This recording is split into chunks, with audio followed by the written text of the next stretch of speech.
అందరికీ నమస్తే. నా పేరు మహాదేవ్. బిగ్ బాస్ 10 అగ్ని పరీక్ష సీజన్ 2 రీసెంట్గా మొదలైంది.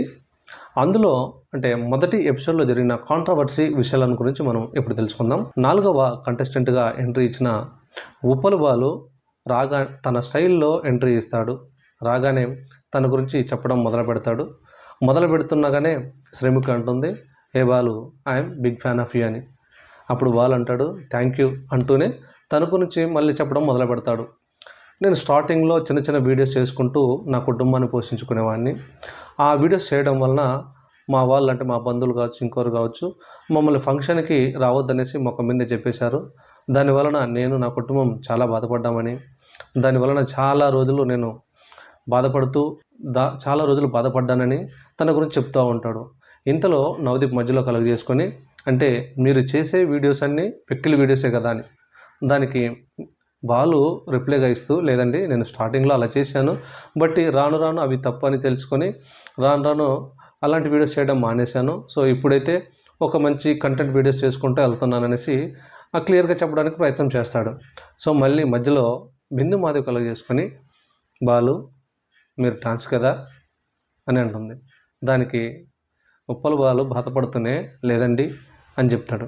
మళ్ళీ నవదీప్ కలుగజేసుకొని, అంటే మీరు చేసే వీడియోస్ అన్నీ వెక్కిలి వీడియోస్ అని మీరే అంటున్నారు. అప్పుడు నవదీప్ అంటాడు, అంటే మీరు చేసే వీడియోస్ అన్నీ, మీరు చేసే వెక్కిలి వీడియోస్కి ఫ్యాన్స్ ఉన్నారని మేము నమ్మాలి. సో మేము నమ్మి మిమ్మల్ని బిగ్ బాస్ హౌస్లోకి పంపించాలి, అదే కదా మీ కాన్సెప్ట్ అని అంటాడు. దానికి బాలు, అలానే కదండి, నేను స్టార్టింగ్లో చేశాను, తర్వాత చేయడం మానేశాను, బట్ ఇప్పుడు మీరు నాకు ఛాన్స్ ఇస్తే నా గురించి నేను ప్రూవ్ చేసుకుంటాను, అలా కాదండి నేను ప్రూవ్ చేసుకుంటాను అనేసి సమాధానం చెప్తాడు.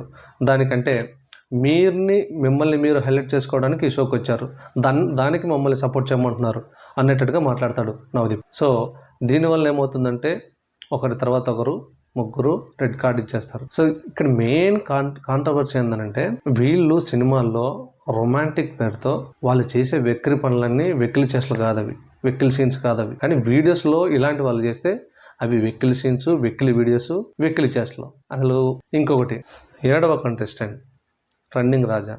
అసలు రన్నింగ్ రాజా రాగానే తనదైన స్టైల్లో ఎంటర్టైన్ చేయడానికి ట్రై చేస్తాడు. అంటే తను చేసే వీడియోస్ అన్నీ రన్నింగ్ చేస్తూ ఉంటాడు కాబట్టి తనకు ఆ పేరు వచ్చిందని చెప్పుకుంటూనే తన గురించి చెప్పడం మొదలు పెడతాడు. సో ఇంతలోనే శ్రీముఖి గురించి మీరు చెప్పండి అనేసి వీళ్ళే అడుగుతారు, ఎవరు జడ్జెస్. అడిగితే తన గురించి ఏదో ఒక సీన్ చేయడానికి ట్రై చేస్తాడు. ఆ ట్రై చేస్తూ సో ఇలా ఉంది అలా ఉంది అని చెప్తుంటే తన దగ్గరికి వెళ్తుంటే దగ్గర రావద్దు, చెంప వల్ల కొడతాను శ్రీముఖి అంటది. అసలు ఎంతవరకు కరెక్ట్? అసలు వాళ్ళే సీన్ ఇచ్చారు కదా, సీన్ ఇచ్చి ఇలా చేయి అలా చేయి అని చెప్తున్నారు, దానికేమో ఈఎంని చెంప వల్ల కొడతానని. ఇంకొక దారుణం ఏంటంటే అందు నుంచి లేచిపోతుంది ఏమో దగ్గరకు వచ్చేసరికి. అసలు అక్కడ కాన్సెప్ట్ ఇలా చేయమని చెప్పింది వాళ్ళు జడ్జెస్, ఈఎంఏమో లేచిపోతుంది. అంటే ఒక పురుగును చూసినట్టు చూసింది అక్కడ రన్నింగ్ రాజాని. నాకైతే చాలా బాధ అనిపించింది అది ఇంత చూసేసరికి. ఇంతకుముందు శ్రీముఖి చాలా వీడియోస్లో చూసాం కదా, అక్కడ అలా లేదు. బట్ ఈ వీడియోలో మాత్రం, ఆ ఎపిసోడ్లో మాత్రం చాలా దారుణంగా, అంటే దారుణంగా అవమానించింది రన్నింగ్ రాజాని. సో అందుకే కదా ఇప్పుడు సోషల్ మీడియాలో వీళ్ళని ఓ రేంజ్లో ట్రోల్ చేస్తున్నారు. ఒకసారి చూడండి, మీకు అర్థమవుతుంది ఎలా ట్రోల్ చేస్తున్నారు వీళ్ళని. సో ఎప్పుడైనా సరే సామాన్యులనైతే ఇక్కడే కాదు ఎక్కడికైనా సరే సామాన్యుల్ని అవమానించడం, వాళ్ళని పిలిచి హేళన చేయడం అన్నది ప్రజెంట్ సర్వసాధారణం అయిపోయింది. ఈ రియాలిటీ షోలో కూడా సామాన్యులను అవమానిస్తారని ఈ వీడియోతో అయితే పూర్తిగా తెలిసిపోయింది. చివరికి చెప్పేది ఒకటే, అంతకుముందు వచ్చిన కంటెస్టెంట్కి మీరు ఎలాగైతే రెస్పెక్ట్ ఇచ్చి వాళ్ళకు ఒక టాస్క్ ఇచ్చి మీరు ఇది చేయండి అది చేయండి అని చెప్పారో, ఈ ఇద్దరు కంటెస్టెంట్లు కూడా మీరు ఒక టాస్క్ ఇచ్చి ఆ టాస్కుల్లో మీరు ఫెయిల్ అయ్యారు, అందుకే మిమ్మల్ని రిజెక్ట్ చేస్తున్నామని చెప్పుంటే చాలా బాగుండేది.